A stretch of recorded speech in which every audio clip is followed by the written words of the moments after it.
Good evening. Welcome to the Wyndham-Raymond School District Board of Directors meeting. It is Wednesday, March 11th, 2026 at 6:30 p.m. We're in the Wyndham High School auditorium. May I have a roll call, please? Sue Accardi. Jessica Bridges. Here. Jody Carroll. Here. Marge Gavoni. Here. Matthew Irving. Here. Joe Kellner. Here. Grace Levitt. Here. Christina Small. Here. Ginny Woodman. Here. Maggie Soul. Here. Please rise for the Pledge of Allegiance. I pledge allegiance to the flag of the United States of America and to the republic for which it stands, one nation, under God, indivisible, with liberty and justice for all.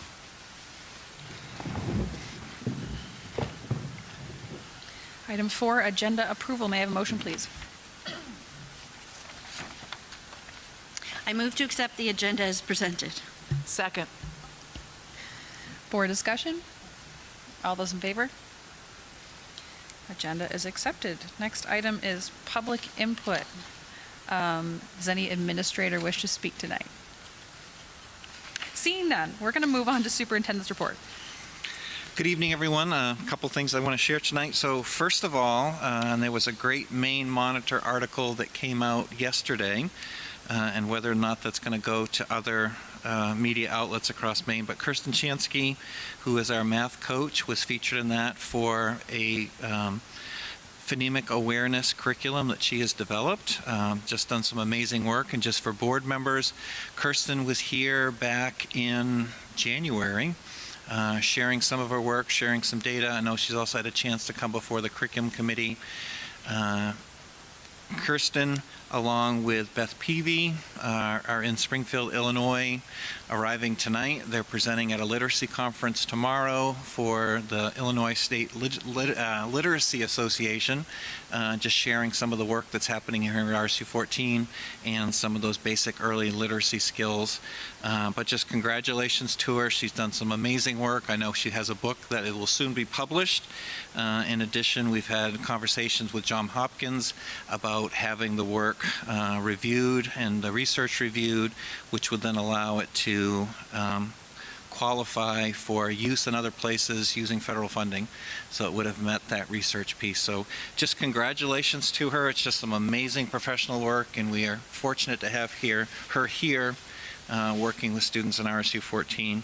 Also want to recognize some of our students at Westbrook Regional Vocational Center. They're going to be representing the center at the Skills USA State Championship this upcoming week.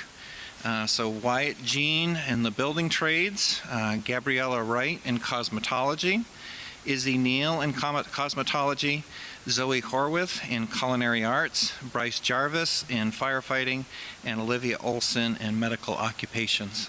So students doing some great things at the center, but also having an opportunity to represent the center and Wyndham High School at that Skills USA competition.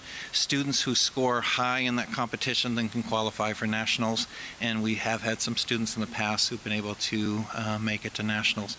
Lastly, I just want to remind the public, as we work through the budget process, you can follow along at home because all the budget documents that will be presented tonight by the directors are linked into the agenda, so you get a chance to see that. If you want to see the complete budget, you can log on to rsu14.org, click on board, and then click on finance. The complete budget, all hundreds somewhat pages, are all listed there, and then as versions change, we'll continue to update that, and anyone can follow along. That's it. Okay, we're going to move on to student representative report.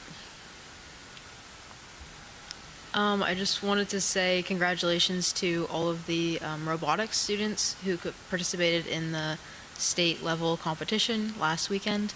I'm sure they all put a lot of work into that, and they were all very proud of themselves. And also to the students and staff who participated in the One Acts. I was lucky enough to go see it on Saturday, and they did a truly amazing job. And just, it's a great competition, and everybody's super, super hardworking, and just great job on that.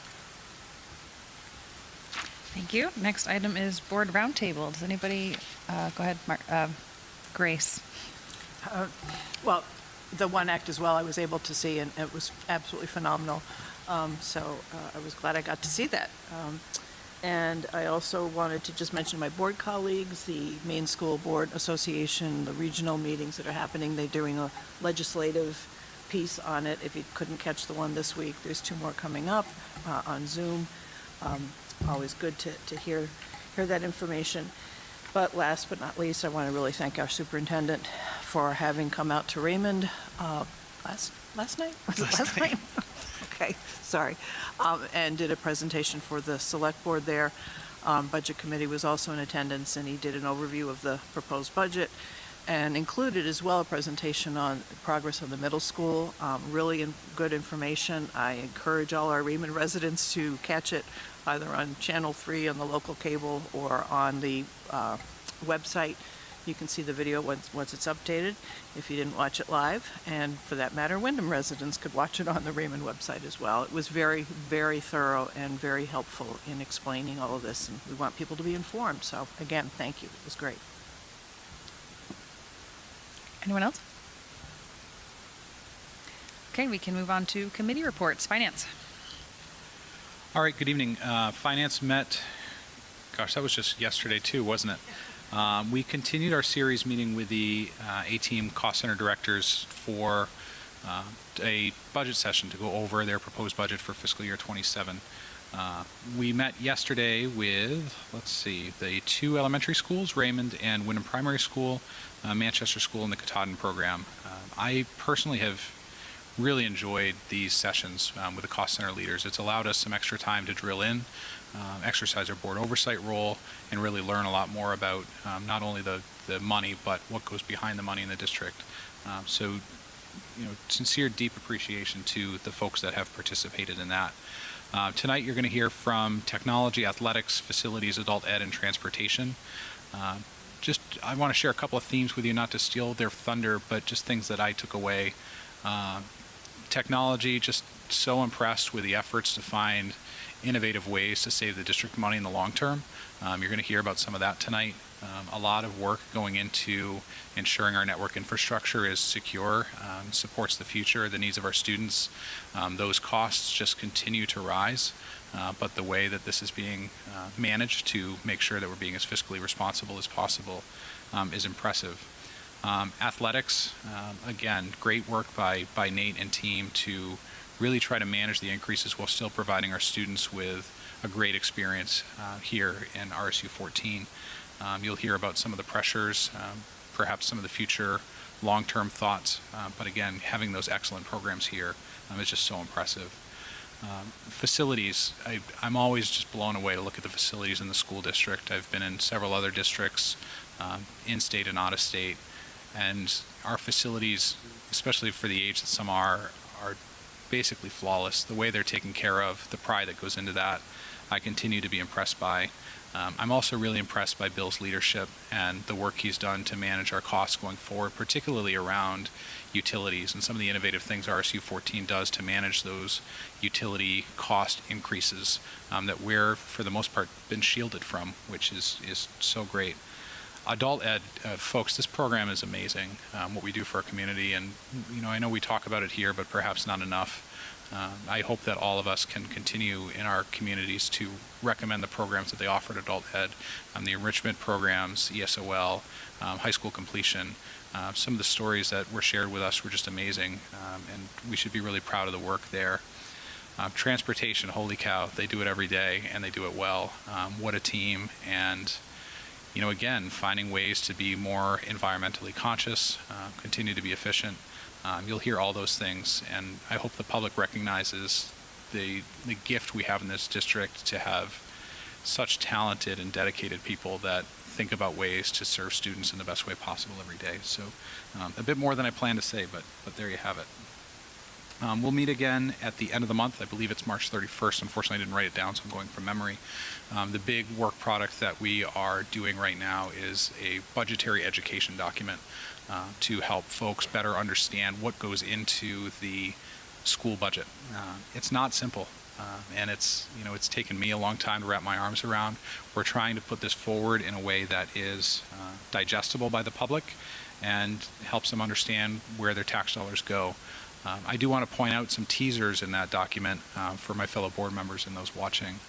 So where right now, with still quite a bit of work to do, looking at an effective increase of about 7%. And there's going to be more work that goes into that. But I want to tell you what's behind those numbers. One of the pieces is the first bigger debt payment that the communities are responsible for toward the middle school. I remind people that the bulk of that payment is coming from the state of Maine, but this is the first year we have a substantive payment from the communities. And then salaries and wages, that line is 1.35 million, that increase. I share that to share the next number. The projected health insurance increase right now, before we get our final numbers, is 1.45. That number is higher than the increase in salaries and wages. The pressures that we're facing as a district from external factors that we don't have control over is substantial, and we need to surround that. Everything else, the everything else line, this struck me. This is other benefits, supplies, everything else that goes into running the school every day is 588,000. That's the increased line there. There's, again, I'll say what I said last year. There's no fluff in this budget. It's an incredibly responsible budget. In fact, the A-team leaders have done substantial work to reduce costs, eliminate vacant positions, reduce where we can, and still continue to deliver the programming that we've become so proud of. So that was a lot on that. If you'll humor me, I'll go right into the joint meeting that we had between finance and facilities. Honestly, I don't even remember when this was. Did we meet Monday or Tuesday? I think it was Monday. It was Monday. Thank you very much. So we met in the superintendent's conference room. Again, as I said, a joint meeting between the finance and facilities committee to start thinking about the capital budget planning, which is a whole nother section of our budget that we need to think about. We met with Bill Hansen and Superintendent Howell. I've said a lot already. One of the things that was striking to me with that conversation is based on the size of our district and the value of all the buildings. Bill shared that if we were in a perfect spot, we'd be spending $4 million a year in capital projects and capital improvements. We've never spent that. It's, again, amazing what this group does with the funds that we're able to give to them. He brought forward some proposed ideas. He's going to work to prioritize those and come up with a final number that we'll try to put into capital reserve. A lot of these projects we got to do them. We don't have a choice. If we don't do these projects, schools may not be able to operate.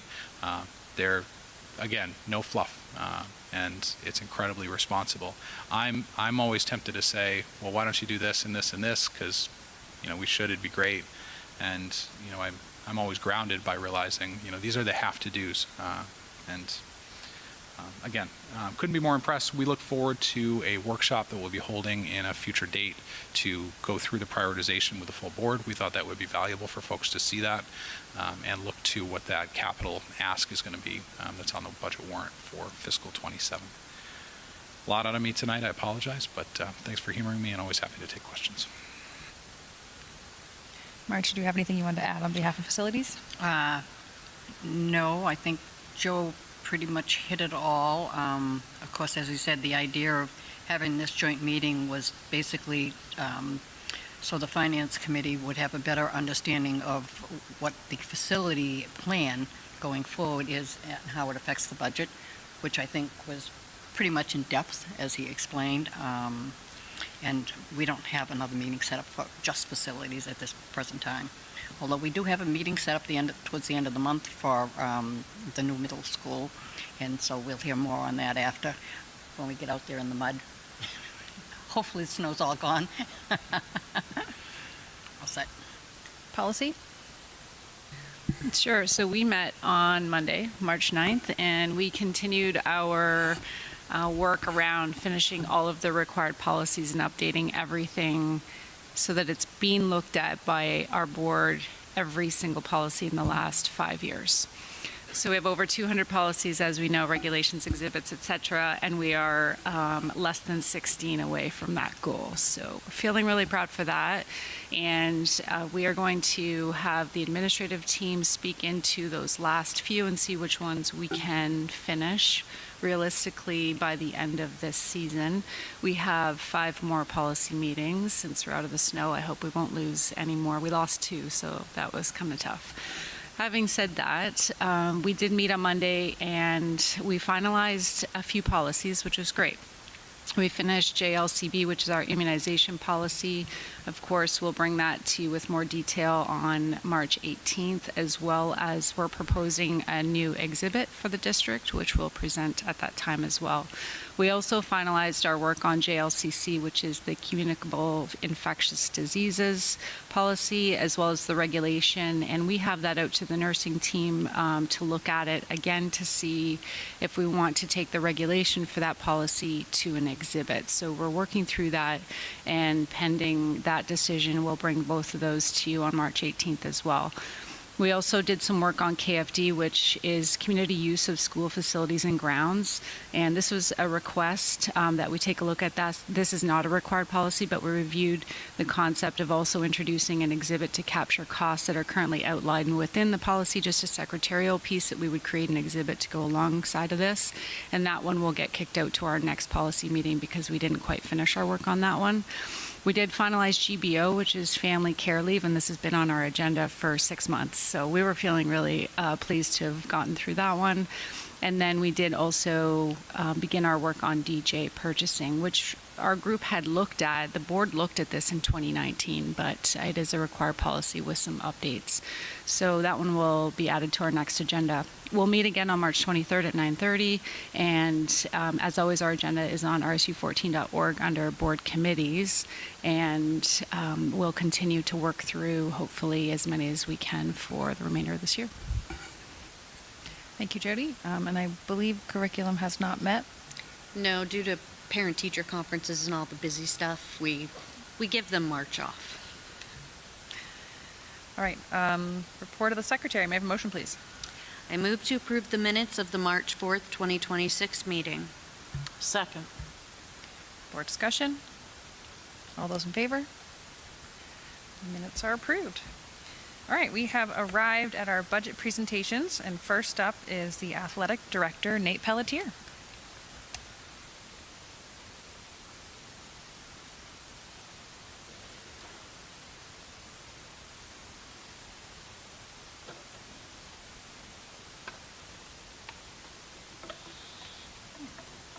Let's come up high enough.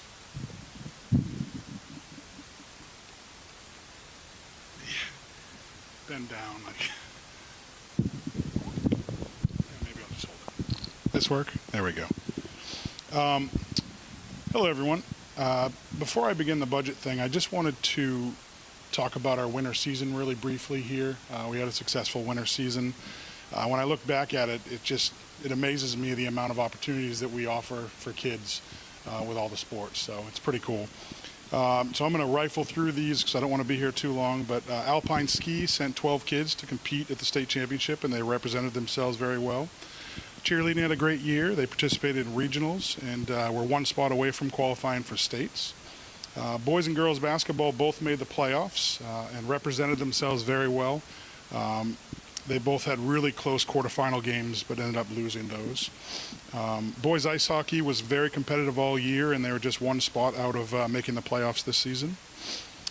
Indoor track had many kids qualify for states, and we had both boys and girls place at states. We did have one boy, Mason Arbor, who placed high enough in the high jump that he was able to go to the New Englands, which was pretty awesome for him. Wrestling. We were very competitive this year, and we had multiple kids qualify for states, and one of them, Amelia Brickle, also qualified high enough to go to New England's, so she had a great time there. Girls ice hockey, who co-ops with Chevrolet, won a regional title and lost a real close one to Yarmouth in the state championship this year. That would have been, I believe, 4 in a row for them. But they definitely represented themselves very well. And then swimming, just last Friday, competed at the state championship.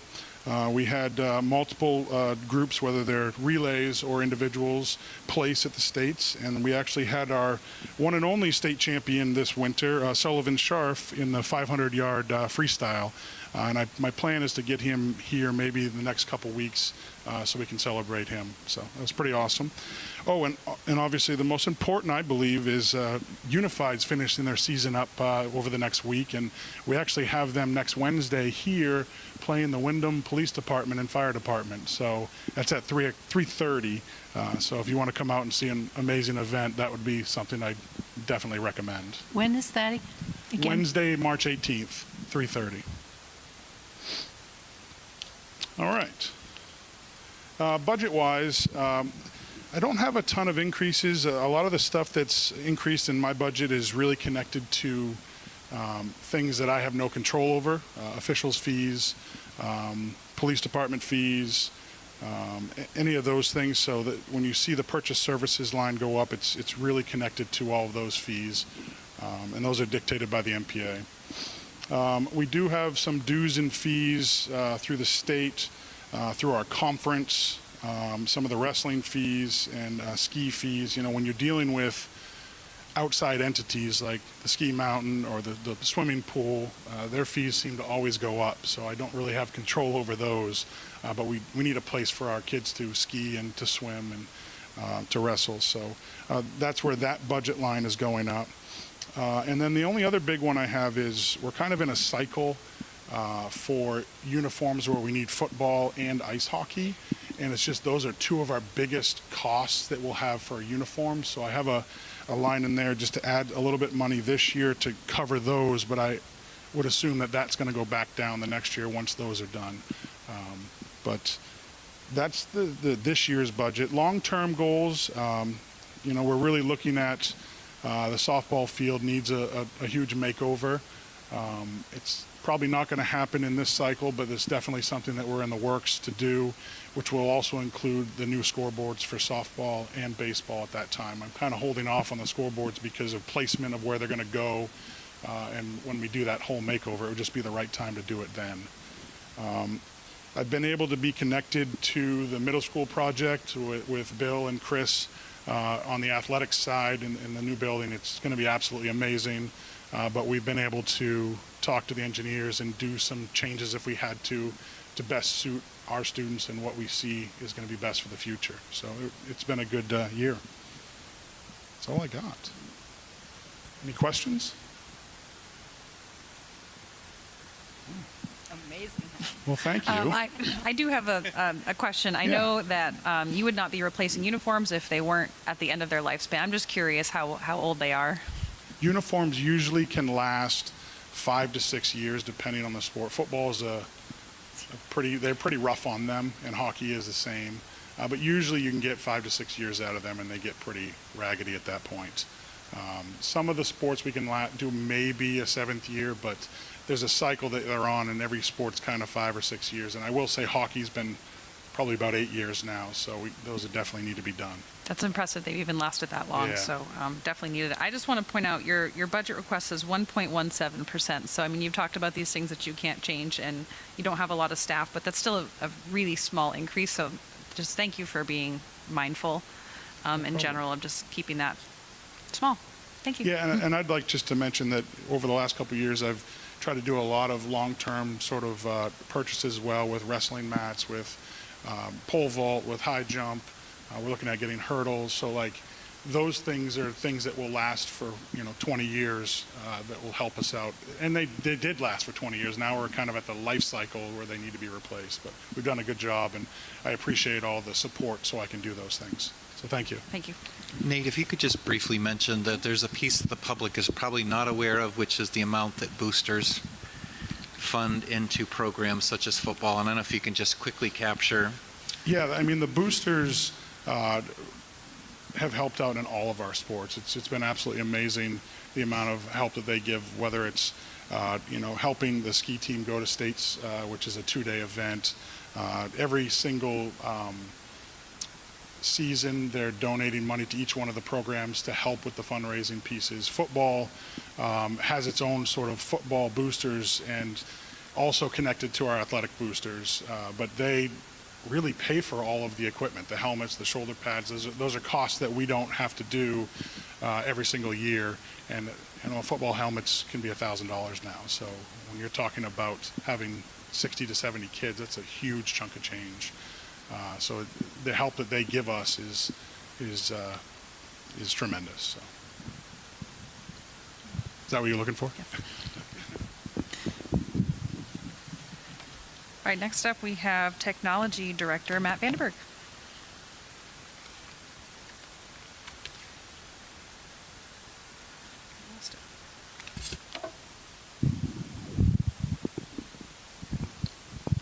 Do you guys hear me okay? So far as technology, our department, including me, we're a size of 8. And so that's going to continue to stay moving forward. After that, a large portion of the budget is software and online subscriptions. And a lot of times, like Nate said, I don't have a lot of control over as much as I can try to negotiate. But with them, they're kind of like, that's what it is. And so, however, when I was hired and I was trying to get familiar with the budget, I really tried to go line by line and remove what is not needed. I also did some audits on, for example, like Zoom and Adobe, and try to find ways where we can cut costs. But there are some that have some significant increases. Google Workspace, which we use for pretty much everything, we're going to get an additional $8,000. In the past, you were able to only buy student licenses, and then staff would get free licenses, which is no longer the case anymore. You have to pay for everybody, and they also added $1 to that. So, unfortunately, that's going to be one of the hits we're going to have to take. The big project we're working on right now with the network is the network access control system, which will help us fight that battle, especially with this building with student devices. It's going to add additional layers of authentication. So even if a student knows the network password, if they don't hit the other requirements, they're not going to get in. So this is going to be a very helpful tool for us. It will add additional $15,400 to the budget. Then the other big thing I was working on, so we have 11 grades using laptops, and about 9 of them are going to start entering year 6 of the cycle. And this just happened to be one of those things where it was great with all that COVID money. We were able to buy a lot of these things, but when you look at a long-term plan to keep things fairly new and make sure kids have the same device, this is one of those effects from that. We've had Apple come by a number of times, and they did some presentations to staff and the admin team. I'm really trying to push the iPad movement, just because they're continually becoming a very similar option to the laptop, and it's a much cheaper alternative, much more affordable. So the plan, and I've worked with Chris, I gave him a bunch of options, and we're looking at what would be the easiest way to implement all this. And I want to make sure, I'm not a big fan of the trickle-down effect. I want to make sure everybody has a very suitable and new device. So I have a 5-year replacement cycle that we're going to start doing next year. K through 2 are going to have iPads that are assigned to the classrooms, and we will supplement as they age out. Grade 3, students will be getting an iPad with a keyboard case. That device will stick with the student for 5 years. And so it's a protective device. It's got a spill-proof keyboard. All the school districts in the area are saying that repair costs have gone down going to this model. And then we will go, in grade 8, we will issue MacBooks, and they'll continue to use those through graduation. And the initial hope was that if we have iPads a few years, that maybe the entire district would want to go iPad. So we're going to start off with the 3rd graders who are already familiar with the iPad, and then work our way up. However, this week we did get a surprise that Apple did release a more affordable model laptop. Chris and I talked, and I did order a few, and we hope to get them in a couple weeks. They are, to the laptop we're looking at buying next year, they're half the cost. And so it would be another way where we could get more devices out there quicker. And in the same model, we would replace 80 to 100 teacher devices per year as well. And other than that, that's what I have. Anybody have any questions? Janie? So how old are the children when they start taking their laptops home with them? It should be middle school. Okay. I have heard others take them home, and that's something that's on my radar to take a look at. But it's supposed to be middle school and high school, the ones that are taking them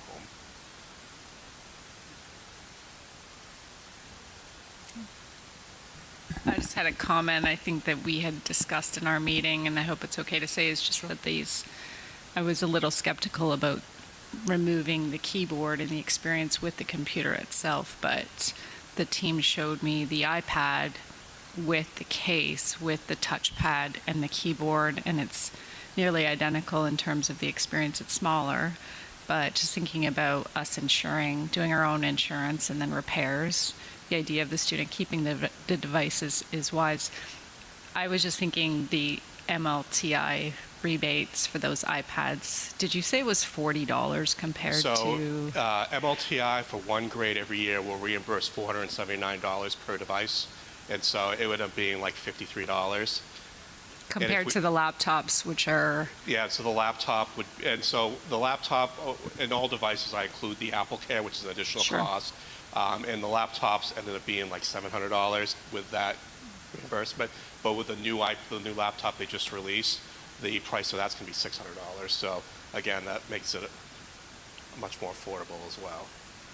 It's still 10 times the cost to do the laptops, and they're more expensive. And if we have some testimonials that they're more reliable from surrounding districts, or otherwise your experiences going into this grade 3 class, which I suspect aren't going to be super easy on the devices, even if they're not going home, I think it's something we should consider if. I think the other piece that we want to take a look at is the new Mac Neo, which is basically iPad wrapped in a laptop case.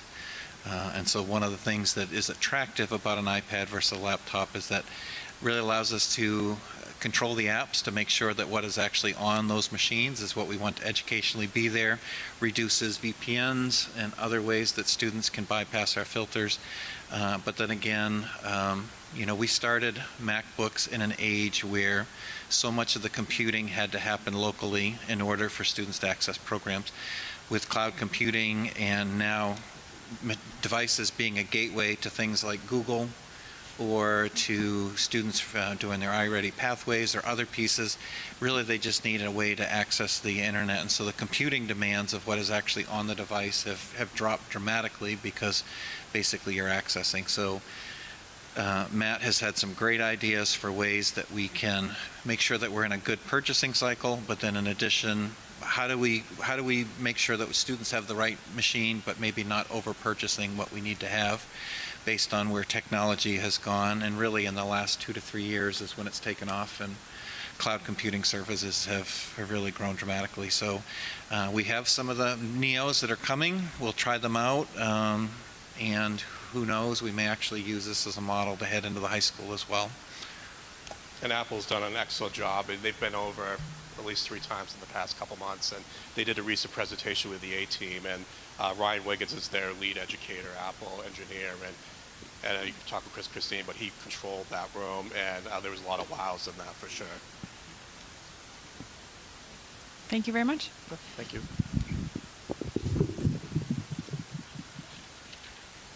All right, next we have Transportation Co-Director Aaron. Is Sharon joining us?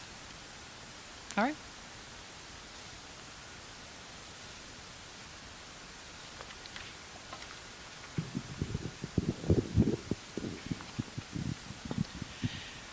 Good evening. I'd like to provide a brief overview of the Transportation Department budget request for this upcoming fiscal year.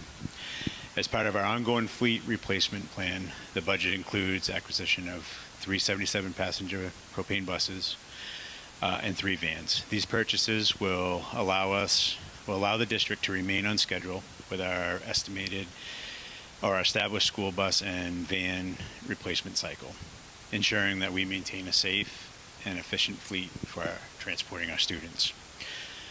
On a side note, we do have 3 older buses in the fleet that were selected for replacement. Those 3 buses include Bus 11, Bus 20, and Bus 25.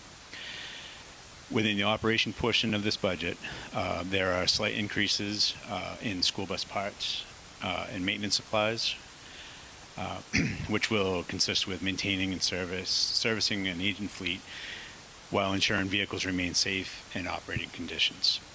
Currently, we are locked in for fuel pricing until the end of this calendar year.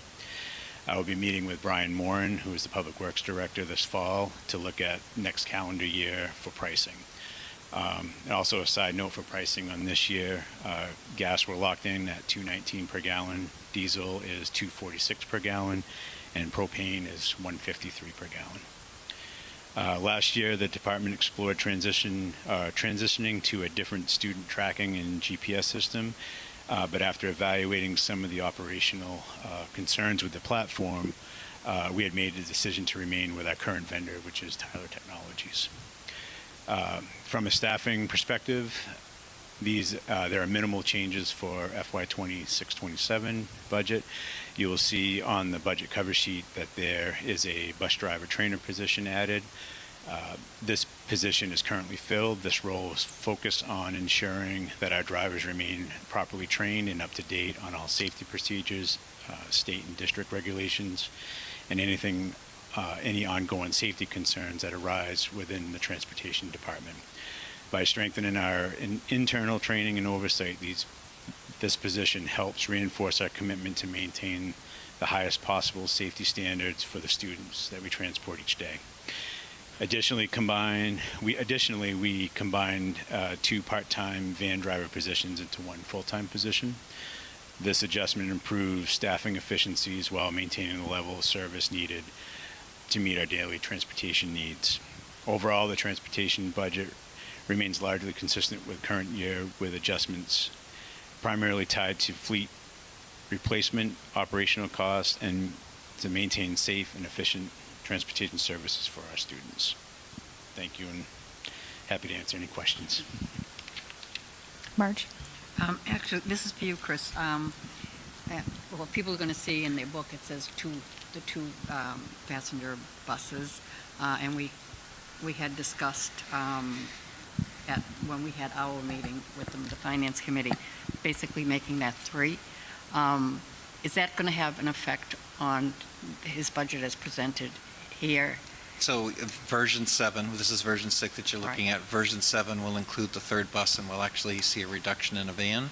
But we'll wait until version 7 until we hit that. But currently for this budget in version 6, I just had the 2 and the 3. Version 7 will have the 3. And just so the public is aware of, each year we have the opportunity to apply to the state of Maine for subsidy on school bus purchases.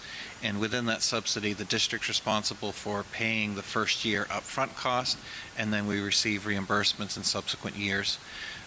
Initially, we had cut a bus out, looking at, again, trying to keep this budget as fiscally responsible as possible, but then looking at our fleet, and then also taking a look at being able to get direct subsidy back a year later.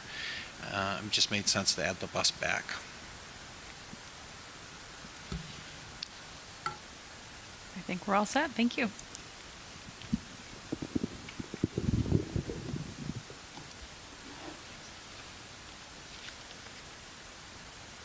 Next is Facilities Director Bill Hansen.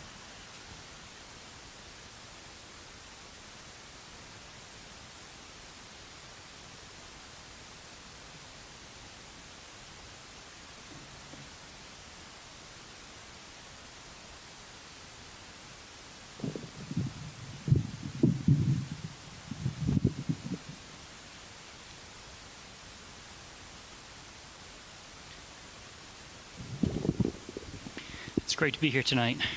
I can't believe another year's gone by. I don't know where the time has gone. Just yesterday I was presenting the 26 budget, so here we are. Wow. I always like to start with talking about our mission. I think it's really important. It's really great to be part of this educational process. I've told many of you I never would have dreamed I've been working in education. As an engineer working in a paper mill, this is not a place I thought I'd ever end up. And I can't imagine being anyplace else right now, so it's pretty cool. So our mission statement is to operate RSU 14 properties in such a way that allows the instructional staff to focus solely on the educational deliverables while distraction from building systems or maintenance issues. This will be accomplished through planned maintenance, continued efforts to improve efficiencies, incorporating the latest energy-saving technology and methods, and implementing long-term solutions to operating or building issues. This is a mission I developed probably about 17 years ago talking to my staff, and this is our core. This is what we try to do. We don't always succeed, but it is a focus.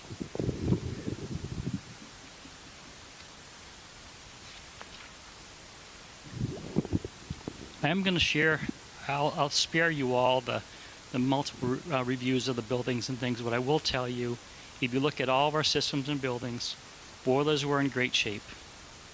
HVAC were in great shape with the exception of the high school because that equipment's getting older. Probably our bigger challenge between that is going to be that roofs. That's our next thing because those are starting to get old. Fortunately, in a few of our buildings, like RES, is relatively new. But the other buildings, those are starting to get in the older age and plan replacements. We started at primary school last year. So I will happy to share this with people later on if they'd like to learn more about the specifics of the buildings, but in the essence of time, I will get rid of that portion. So I've talked about capital and asset-based management. So we assume that our buildings are worth $200 million. Then I've told you we need to have $4 to $5 million a year of replacements.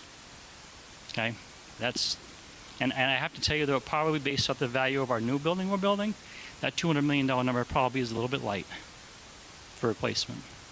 And that's assuming that everything lasts 50 years, which we know that just doesn't cut it. So in the budget this year, I wish I could tell you that I would be lower. And I will tell you I'm lower than last year. That's something to look forward to. That's an improvement, but it's still a big number. And I wish I could tell you a different story, but I wouldn't be truthful if I did. And my job is to give you the information, and then through your guidance and help, we'll decide which way we go. But that is my job, to give you paint the picture where we're at. So do we have increases? We have increases in water. A lot of that's driven by our PFAS issues. We head up to Raymond, but also remember, we now have irrigation at Manchester. That is costing us more. Okay. Custodial salaries are up. Granted, we're in the process of negotiations, but the staff is pretty big. It's about 35 to 40 custodians, so that's a large group of people. So when you have an increase, that number naturally goes up significantly. With that, as goes health insurance, temporary services is up about 26,000. Probably the biggest increase that's in here that probably jumps right out at you is around the grounds maintenance. Okay, that is a big number, and why is that? Well, here's some information for you to have so you know this. I didn't realize until I calculated this today working with Mike DiDonato. Do you realize we have 25.2 acres of pavement in the district? Most of which is 20 years old or older. I had no idea that's much. That's a lot of pavement. We have around 42 acres of athletic fields we have to maintain. And on top of that, the campus property we maintain is about 142 acres total. So why are we up? I'm going to tell you a couple things. Is that we've had the aging infrastructure, have had issues. Now, that's a problem. We've had to deal with parking issues at primary school and RES in the last few years, even the high school here, that we've actually removed islands in parking lots to provide extra spaces because we don't have spaces for staff and to park. The other issue I would say is that probably over the time I've been here, this is one area that's been slightly underfunded. And if you look at the grounds, if you go by Field 9 right now, you're going to see that the guardrail on the edge of Field 9, that's probably about a $60,000 to $70,000 product, needs to be replaced next year. So the increase of $225,000 in that line item sounds like it's an awful lot of money. When you start looking at things like stormwater management, pavement repairs, sidewalk repairs, it starts to go really quickly. And just to give you an idea of that value of that 25.2 acres of pavement, that's somewhere between $7.5 million plus or minus in value, just that asset alone. So if you said, okay, what would be replacement on that? How much would that be a year? That's going to be more than the 225 increase just in just that one piece of the puzzle. Okay. I also will tell you is that I have a firm belief, and it's how I operate the department. If something is broken, we're going to fix it. I don't think it's fair to the students or staff to come into a space and see it broken. Do we always succeed at that? No. I'm sure you can all go around the buildings and find things that aren't quite right and tell me about it and I'll work on it. Okay, but that is our goal was to do that. So I know that's challenging because my budget, if you look at it over the last few years, has always been towards the top or slightly overspent. And that's, again, I believe that that's how we should operate. Things should be correct and not broken. So I wish I could tell you a different story, and my budget's where we are. I wish we could be at, 2 or 3%. I'm kind of somewhat pleased that I'm not where I was last year. So an 8% increase is a lot. But if you go anywhere right now to buy something to replace equipment and materials, you're going to see that things drop that much or not more.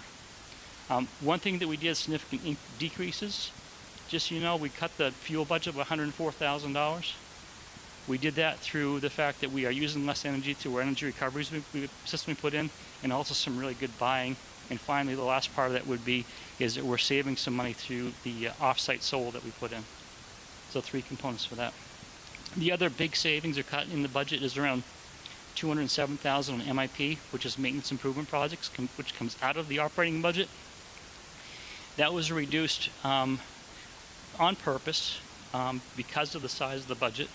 And our plan will be, as we work in Finance Committee, to look at substituting some of that spending through the capital reserve to maintain those projects in the short term. And it's very planned on purpose, and Chris and I talked about that. And that's one way that we can look at a short-term change to the budget, just because of the challenge we have going on. I do have an increase in staff. We've added a quarter person, and it's a head custodian for the new school. The reason we're doing that is I want to get that head custodian into the building in about May or June of next year, so that they can start to get used to the new building and learn it, because they're going to need to have that ability to see that school, because we will be opening in August of 27. I can't believe I'm saying that. Isn't that awesome? But that's something that we need to be prepared for, and it's going to take someone more than 3 months to be ready to use that, to see that building.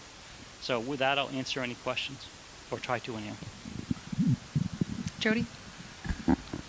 Sure. I was really surprised when we first went through this in finance. There's a lot of zeros and a whole bunch of negatives. So I appreciate that you've highlighted for us that there's increases, but I think it's also worth saying out loud if someone's not looking through the spreadsheet. You highlighted the heating fuel.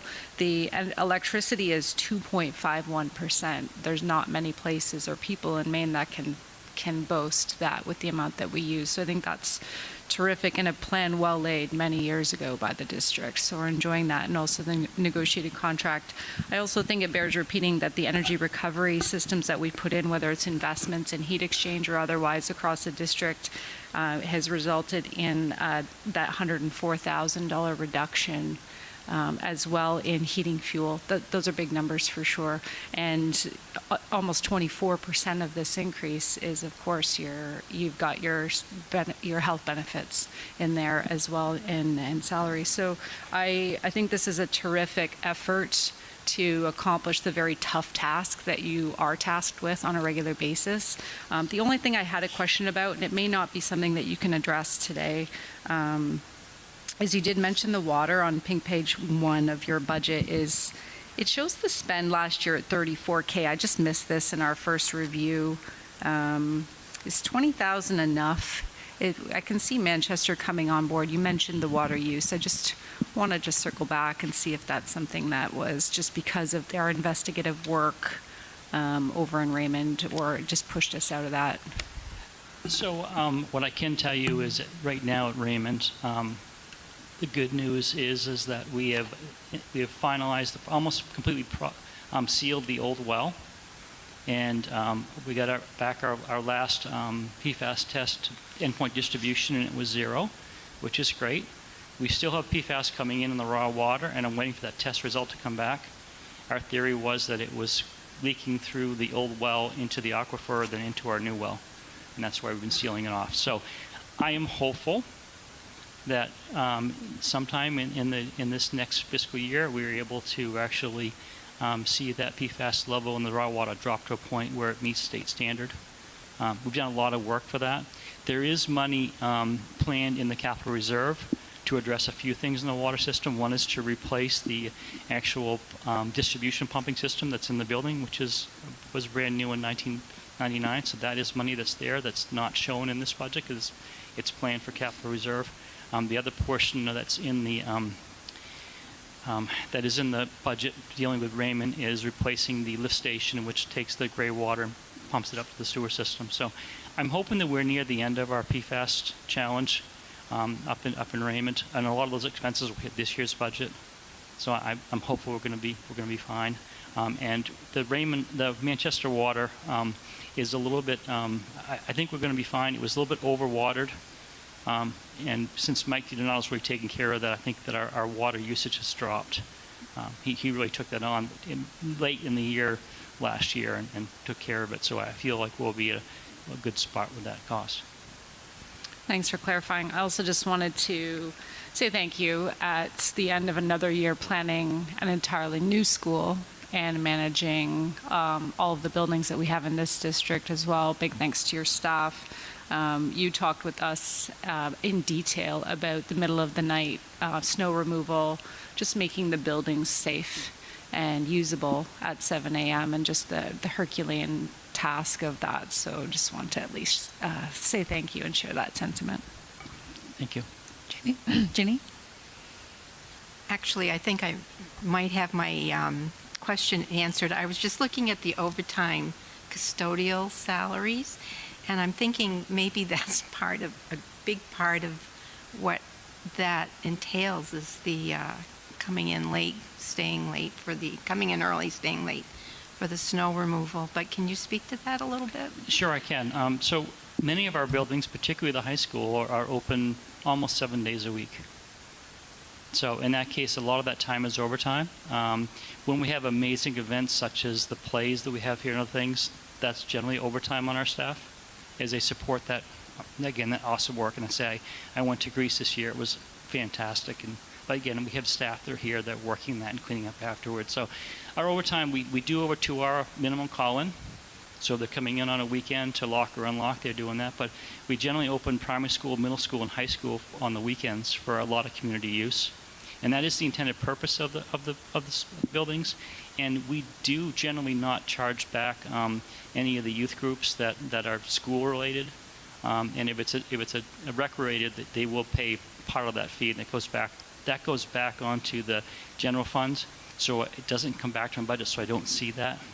And there's a good reason why, and Don Davis told me you just can't net budget. It needs to be shown as an expense, so you're aware of it. So that's why you don't do that. Thank you. And I just echo what Jody said. I sit here and look at these seats here in their, 20, how many years old?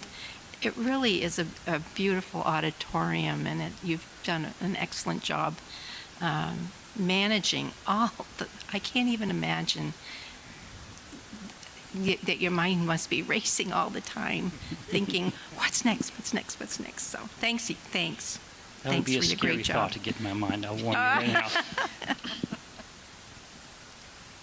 I feel like I ask this every year, but I can never remember what is included in other purchase services. That is a great question, and depends on what cost element you're in. But it can be a professional service or an R&M. That would be a contract. It can be other things as well. There is contract service and the purchase services as well. Let me just go to that. I'm on the pink page 13 at the bottom. Yeah, the white page actually gives you more detail on I that. thought I checked there, but I'm happy to check again. Do you have a Yeah. page number for that one?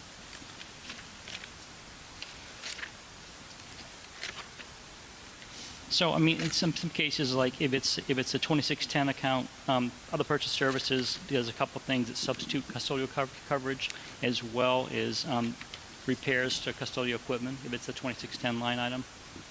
But there's also, I think, safety security has another purchase services line as well. I have to say, this DOE budget and the way that they line stuff out, I find very challenging to work myself through. But that is what, I'm not sure which of the sublines that you're looking at. No, that's fine. I see it now. Thank you. I think we're all set. I just want to say, we'll finish up with a big thank you to my staff. I mean, what you see here, this is not what I do. It is the staff, and the 44, 45 members of our staff who are here really make things happen. And they pick up the pieces at night and make it ready for the next school day. A very dedicated staff I have, and I'm really, really blessed by that. And then I'd like to thank you for your support, because without your support, both financially and also the way you encourage the department and the way that you provide support for us to get our work done it's tremendous. And then finally, the administrative support we have. Our team in central office is just quite amazing. every day I'm really fortunate to go to such a great place. So thank you very much. And again, should you have future questions, you have my email, call me, reach out to me. I'm happy to try to answer whatever question I can. If I can, I'll find an answer. Hope you have a great night. Thank you, Bill. And now we have our headliner, Adult Ed Director Tom Nash.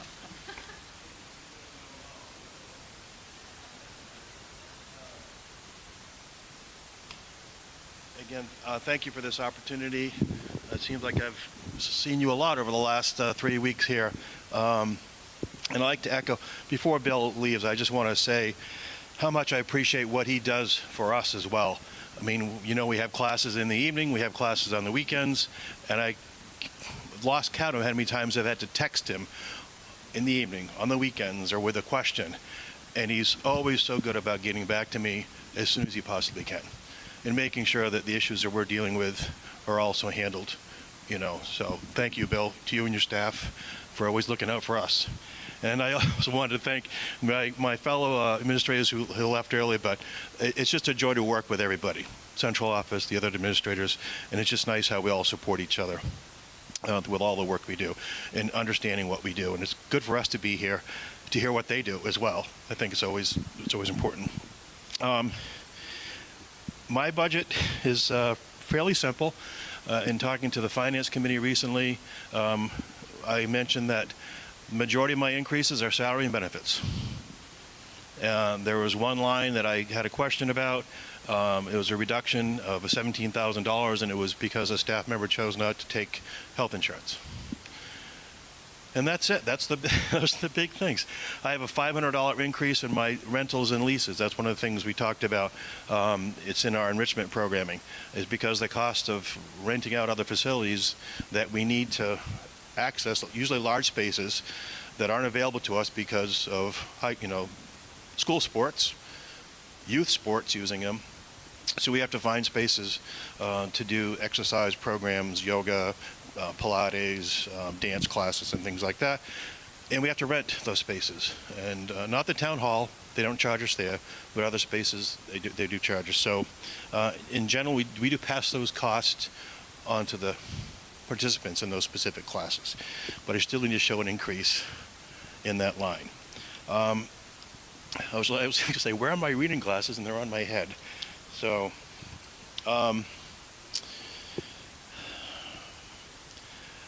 I can say that, our revenues, I'm not sure if I'm supposed to talk about that, but our overall increase in our budget is a little bit over 5%.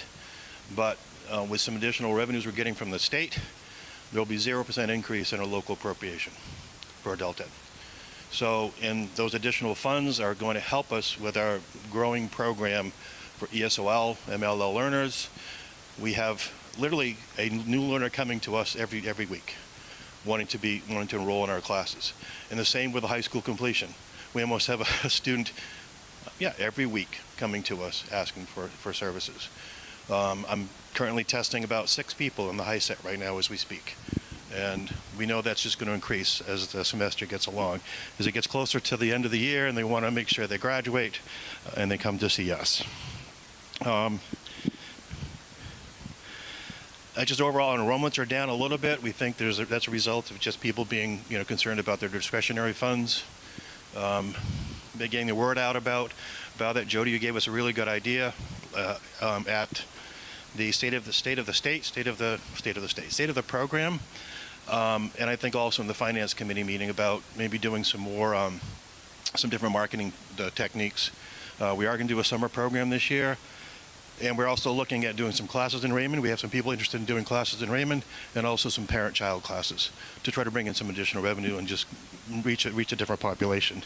So I think, looking all of my notes here, and I think I've hit on everything that I wanted to share with you tonight. 'Cause again, you've heard from me quite a bit in the last few weeks. So, does anybody have any questions? I have one for Chris. For the sake of the public, can you explain where adult ed sits in our budget? So adult ed actually sits outside of the regular school budget, but it is something that the accounts fall under the responsibility of the RSU for both Wyndham and Raymond. So Tom receives an appropriation from the state of Maine. In addition, receives now this year for the first time some targeted EPS funds for adult education. That's something that hasn't happened in the past. And additionally, receives some funds through both communities through taxation and the cost sharing formula. It's split 65%, 35%, 65 Wyndham, 35% Raymond, which is part of our cost sharing agreement. But does live outside the budget. It's not part of the school increase, but it is part of the increase that we do the assessments back to the towns. And so he did receive some additional targeted funds this year, which is going to allow us to not have to increase the local appropriation. Thank you. We also receive state and federal grant money. We also, generate some revenue through our course registrations that pay for the classes, but also provide some extra cost for overhead. So. Okay, thank you. Thank you. I don't have a question on this, but I do want to say, because Grace and I are on the advisory committee for this, and I've been on this advisory committee for a number of years now, and I want to say that you and your department and the folks that you work with have done an excellent job of expanding that program. I mean, it has gone from something that was in this tiny little folder to a book.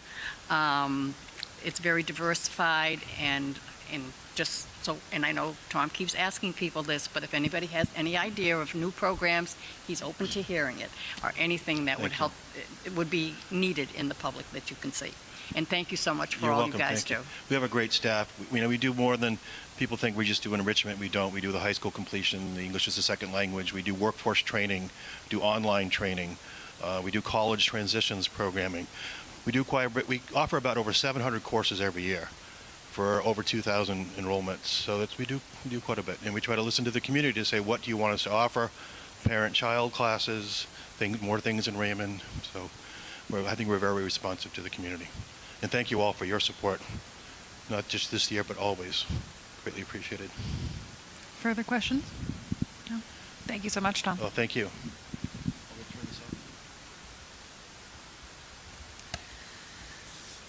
All right, we have reached the end of the agenda. I will now entertain a motion to adjourn.